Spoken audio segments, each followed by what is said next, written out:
Hi guys, so today pag-uusapan lang natin dito how economic news move the market, no? So discuss lang natin dito yung mga scenarios, ideas pa, what actually moves the crypto or even forex market, no? So discuss natin yan dito sa video natin today, kasama yung 3 numbers traders na kailangan tingnan guys, no? And then yung mga biggest economic releases, kasama dyan CPI, NFP, GDP, etc. guys, no? And why the market sometimes moves the wrong way. So discuss din natin yan, why volatility suddenly increase, how traders prepare for news, and other insights pa dito guys, no? So punta muna tayo dito guys sa pinaka-website. Andito tayo sa my demo. You can just check this one. So, ayan, meron tayo ditong pinaka-setups. Ayan, punta tayo dito guys, no? Share ko lang dito guys dahil meron itong pinaka-articles in regards sa mga news catalyst guys, no? So, before tayo dito magsimula, kung hindi nyo pa na-like itong video na ito, please like this video first. Subscribe nyo yung YouTube channel natin, turn all the bell icon para ma-notify kayo dito sa mga updates natin na ginagawa sa ating YouTube channel guys, no? So, ano nga ba yung mga scenarios or factors what actually moves the crypto or forex market? So, yun, kasama siguro dyan yung interest rates, no? Economic growth, inflation, employment, tas yung mga monetary policy. I would say geopolitics, that's one of factors din. So, dito guys, may mga article, no? So, punta muna tayo dito sa Hamburger Mino, ayan. And then, sa public website. So, dito guys, no, kapag napuntahan natin ito, meron ditong part ng education dito sa taas, no? And then, economic calendar. So, we can check this one. Daily forecast as well, market overview. So, yung tatlong yan sa under ng research, no? So, sa economic calendar, makikita natin dito yung mga updates, no? So, including yung mga upcoming news. Like, for example, GDP, etc. guys, no? So, as mentioned, isa sa mga factors, yun, no? So, yeah, markets don't only react to the number. They react to the difference between the actual result and what the market expected, guys, no? Ito yung tatlong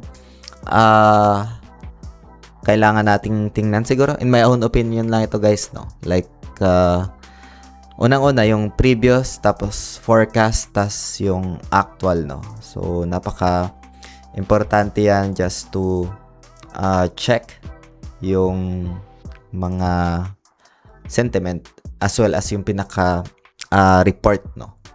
So, like, for example, US CPI, previous 3%, yung naging forecast is 2.8, and then yung actual is around 3.2, no? So, yun, makikita nyo dito yan sa my education, tapos daily forecast.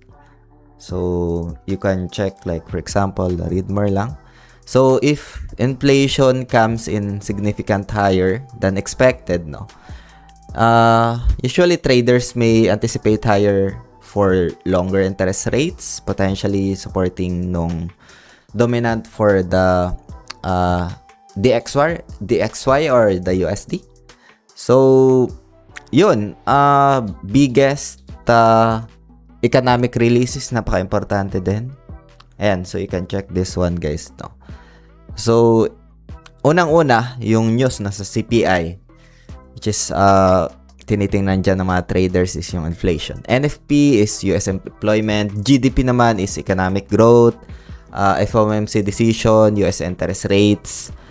ECB decision, like Eurozone rates yan, no? So, BOE decision as well, UK rates. Retail sales as well, consumer spending.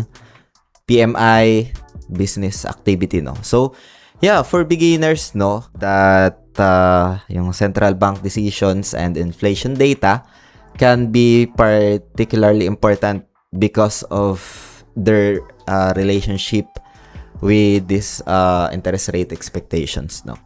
So, yun, why the market sometimes moves the wrong way. So, I'll explain na lang dito guys, no? Like for example, the CPI came in lower than expected. So, why like did Euro USD example fall, no? So, this is only an example. So, dahil traders or because traders may have already priced in the expected outcome. So, for example, nagkaroon ng news, so automatic direction, no? So, instead, news, expectations, positioning, tas price action. So, siguro, yun yung isa sa mga naging sentiment, no? So, news and then automatic direction. So, as mentioned, yung price is already priced in the expected outcome. Next one is like, for example, why volatility suddenly increase? So, we can check dito sa ating, yan, we have this chart, no? So, unang-una guys, ito, just to have a background lang dito. So, why volatility suddenly increases? Like, for example, nung nagkaroon ng economic release. So, ano yan? Laging nangyayari yan. Price spike and then nagkakaroon ng price move down, no? During this time, itong zone na to, yan, yung zone na yan, ay may news, no? Like, for example, for this one, so, the price rally and then the price moves to the downside. Kapag downtrend, guys, no, nagkakaroon siya lang ng retest sa upside and then the price move to the downside.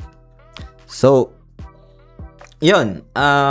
May mga major announcement like sobrang volatile na market during that time, especially sa mini chart, no. So, like, may mga wider spreads, no, faster price movement, slippage, liquidity changes, tapos mga false breakouts, like for example this one and then this one as well. Kala natin magbe-breakout but after that gets rejected.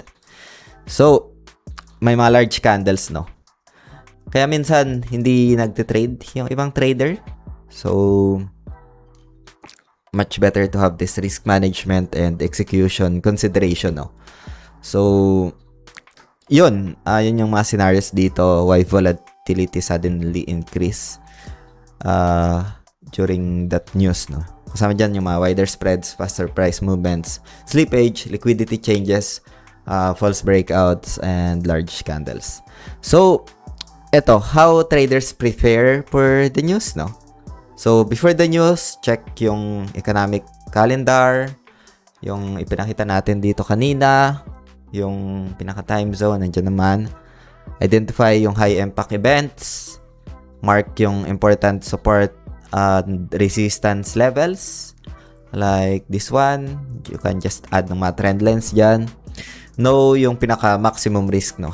And then decide whether you'll trade or stay out, no? So, may mga traders talaga na hindi nagtitrade during high-impact news, no? Again, guys, I'm just sharing these scenarios lang. And this is only a demo. You can check that this one is on the demo mode just to share some experience ideas dito, guys, and doesn't qualify as an investment or financial advice dito. So after the news, just wait the volatility, compare the actual result with expectations, if it's pricey na ba yun, etc.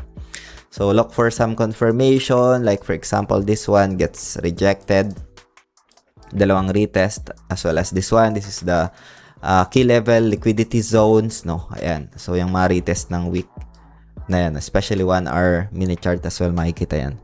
And then reassess yung market structure, no.